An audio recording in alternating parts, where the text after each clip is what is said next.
Did you have any formal training? Did you No. take lessons or not? No, because I was born in 1939. We came through the Blitz. Yeah. You know, all It of was yet to come, wasn't it? And so, and my dad, you know, had come through a hell of a time. He was in the First World War, in the trenches. He fought at the Battle of the Somme, and his regiment was absolutely decimated. Out of 1,001 men, there were 36 guys left. Oh, and he was one of those? He was one of them, Oh, and they yeah. assigned him to another, you know, I think it was the Irish Guards or something like that. But you could never get anything out of him on that. He would rarely tell you anything of his experiences. But the only time I really learned what some of the things that were going on was because he'd get together with his buddies who'd survived in different places, that stuff, and at Christmas time. And in the evening, the children were supposed to be like seen but not heard. You know, so we all kind of hung out, and they would talk about this stuff, and that was the only time that I really heard some of the, you know, unbelievable things that went on. Anyway, there was no money in the family, and so there was no way that I was going to get sent to be to piano lessons or anything like that. Also, you'd have to run the gamut of the German bombers coming over every 5 minutes, and so it was. Yeah, it was one of those distracting. things. Yeah, it was rather distracting. And then in 1944, just before my 5th birthday, a V1, which was the flying bomb, rocket, dropped, the flying bomb, and took out our whole block, including my place. And fortunately for us, none of us were injured, but the house was absolutely demolished. Holy mackerel. And so I was evacuated away for a couple of years. But fortunately, the place that I went to had a piano. and they just had one there. They just happened to have one, yeah. So, and the first tune I ever learned to play on my own, which I must have been just coming up for 5 at the time, was In the Mood. Only with the right hand, of course, but you know.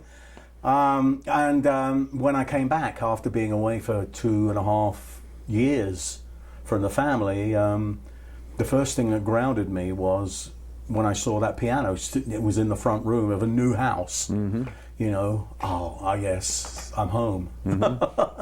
And how old were you when your parents realized that you had talent and well, I could think possibly be a pro? Well, no. There was no such thing as a pro musician. No, they wanted me. Believe it or not, they wanted me to be a chartered accountant. Yes, where they got that from, I really don't know. But that's what they were aiming me at, and I eventually got a scholarship to one of the 3 best grammar schools in London, Sloane School in Chelsea, Sloane Grammar, and there. My parents were looking forward to me. You've got to study. You've got to get it, you know, because they were right, and I did very well actually.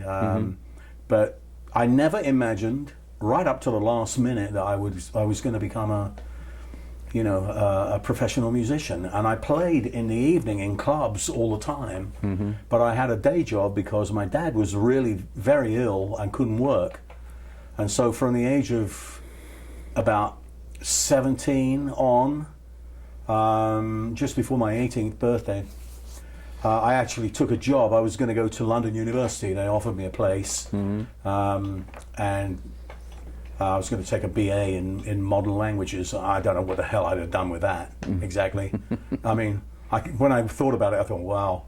I mean, if I could teach, but the way we treated our teachers, one way or the other, you know, oh my goodness. Anyway, it turned out to be I had to go and get a job, and because my younger sister and younger brother were at home, and we were living on hardly anything. Somebody had to go and get some, you know, earn some money. You were bringing the groceries and so home. I took this job in the city of London, where I had a 3-piece suit and short hair, and Mr. Auger turned up in the morning, you know, which was quite an experience. And in the evening, I played all the time, and I did that for about 6 years. And finally, my dad passed away, and it was kind of like a watershed. You know, I was working all the time playing, and all the time running a department of a print firm. And I suddenly realized my heart's not in this stuff, man. I really need to play. And so I had to go and tell my mum, look, Mum, I'm giving up the job. And I want to, I want to play jazz piano for, you know, to get it out of my system. So I just need a couple of years, and then if nothing is happening, I'll just get another job. It will be easy, you know. And she was like, oh my God. And you were playing every night, you say? Oh, huh? just about every night, and a couple of times over the weekend. Club Yeah. gigs for some pay? Yes. Yeah. And it was 6 nights a week, or Yeah. Yeah. Was that- What happened was when I started my day job.